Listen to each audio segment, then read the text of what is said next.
Assalamu alaikum wa rahmatullahi wa barakatuh. Welcome back to my channel. My name is Yasir, and today we're going to talk about 5 pieces of advice that I would give to someone making the move to Istanbul, whether to study or make hijrah.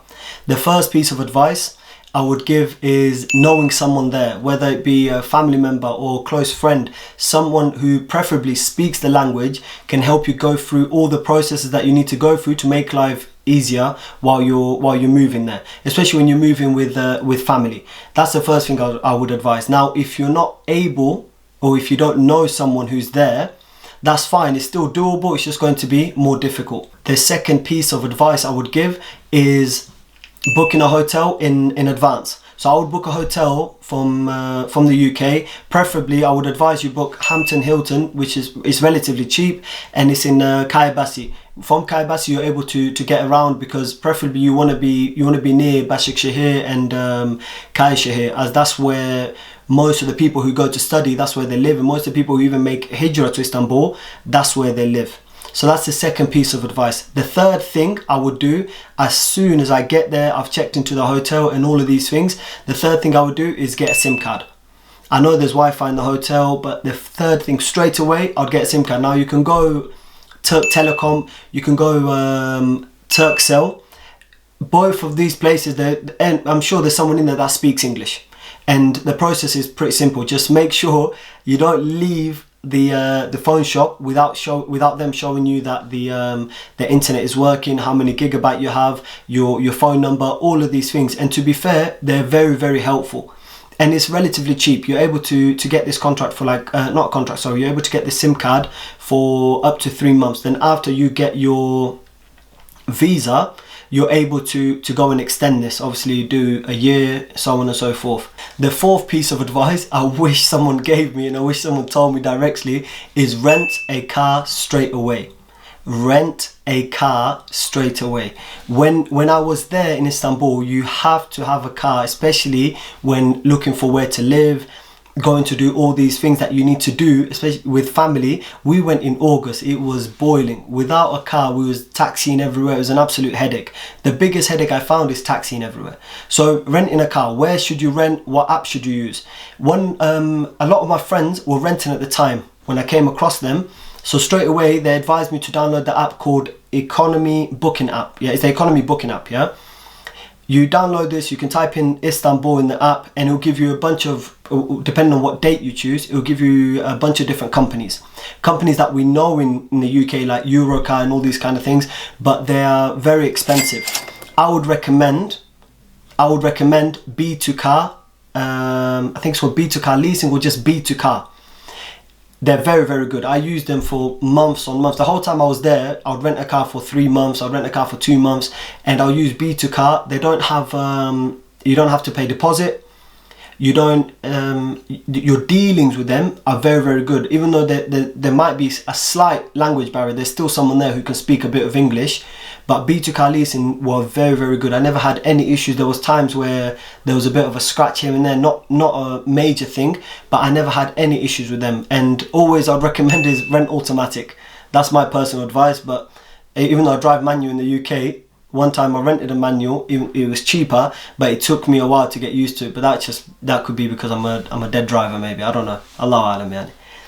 And now, after renting a car, you've got your SIM card, you're in the hotel, you've rented a car, you're moving now. Let's go to the fifth advice, and probably the most important advice, the one everyone wants to know about, is where to live. I would recommend, before making the move to Turkey, is researching an app called Sahib Bindin. This app has all the properties. It's like Rightmove, but for Turkey. They have all the properties on there. I would recommend, again, looking at Mavera, Başakşehir, Başak, Metro Kent, Metro Park, these kinds of areas, because the living standard is what we are accustomed to. There are other places, but they're way further out, not close to where you want to be. Some places are crammed and the living standard is not great, and a lot of us coming from Europe, especially moving with your family, they might find that difficult. So I would recommend, especially like Mavera, Başakşehir, Mavera is in Kayseri, Başakşehir in general, these places, incredible. And inshallah you'll see some videos now of Mavera, of Metro Kent, Metro Park, and I'll show you, I'll try and show some pictures of where I lived. Now when I moved to Istanbul, I rented a 3-bedroom apartment for 12,000 lira. The conversion rate at the time was around £1 to 22 lira. That's changed a great deal now. So to get the same property in these kinds of areas, you're looking at around 24,000 lira, and the conversion rate will be shown on the screen somewhere.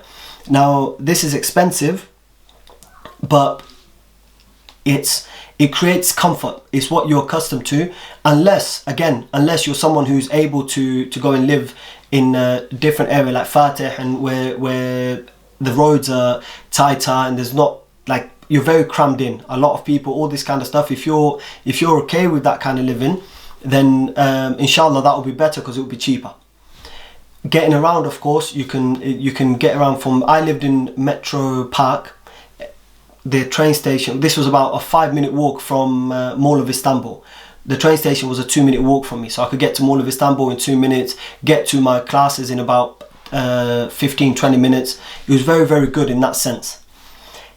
Now, understanding the pricing of everything, understanding that the rent is around 24,000 in all of these kind of things, you also do face other difficulties. There are times when you're going to rent, some of the landlords ask for 6 months up front, and some of them ask for 9 months up front, all of these kinds of headaches. I would recommend, and I'm going to attach the link below inshallah, I would recommend a company called GARS Consulting, GARS Consulting. They're based in just literally Mall of Istanbul. They're based there. I used them for my visa processing. They were very, very good, very helpful. The language was clear. They help you with everything. Obviously it comes at a cost. I think at the time it was around $250, Allahu Alam, but they helped a great deal. You could use them for everything, and you can even use them for renting places and all this kind of stuff, because they'll be able to go through those processes for you, so to avoid the headache, yani. The second thing I would, when it comes to where to live and having a community there to ask questions to, I'm going to link a Telegram group which is for expats in Turkey and expats in Istanbul specifically. This Telegram group, you can ask any questions. Most of the people come from the UK or the US. Any questions. There are also consultants on there. There are people renting houses on there. There are people renting cars on there. All of these things. This Telegram group became very, very, very useful for me. And you can find a lot of people there. Like I said, if you're a student going on your own, you can find people there to live with. If you're going there with your family, you can find a community on there. All of these things will be on that Telegram group chat, inshallah, that I will link below. Now, these are the 5 things that I wish I knew before making the move to Istanbul. I hope you enjoyed the video, and again, any questions, please do comment below. Jazakallah khair, barakallahu feek. Assalamu alaikum wa rahmatullahi wa barakatuh.